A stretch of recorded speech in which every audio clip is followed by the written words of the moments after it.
കാലിക്കറ്റ് സർവകലാശാല ഡി-സോൺ കലോത്സവത്തിലെ സംഘർഷത്തിൽ പോലീസിനെതിരെ നടപടി. Chairperson K O. പ്രദീപിനെ സസ്പെൻഡ് ചെയ്തു. KSU പ്രവർത്തകർക്ക് ആംബുലൻസ് ഏർപ്പാടാക്കി നൽകിയതുൾപ്പെടെയുള്ള സംഭവങ്ങളിലാണ് സസ്പെൻഷൻ. കലോത്സവത്തിനിടെ ഉണ്ടായ സംഘർഷം നിയന്ത്രിക്കുന്നതിലും തുടർ സംഘർഷങ്ങൾ ഒഴിവാക്കുന്നതിലും പോലീസിന് ഗുരുതര വീഴ്ച ഉണ്ടായെന്ന ആരോപണം നിലനിൽക്കെയാണ് നടപടി. KSU പ്രവർത്തകരെ പോലീസ് തന്നെ ആംബുലൻസിൽ കയറ്റിവിട്ടതും വിവാദമായിരുന്നു.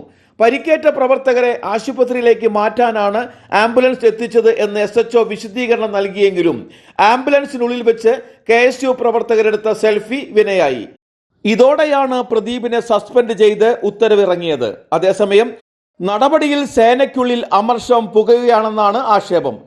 ലോ ആൻഡ് ഓർഡർ ചുമതലയുള്ള മാള SHOയും ഇരിങ്ങാലക്കുട DYSPയും സംഭവ സ്ഥലത്തുള്ളപ്പോൾ സ്പെഷ്യൽ ഡ്യൂട്ടിക്ക് എത്തിയ ചെയർപേഴ്സൺക്കെതിരായ നടപടിയാണ് സേനയ്ക്കുള്ളിൽ വിമർശനം ഉണ്ടാക്കിയിരിക്കുന്നത്.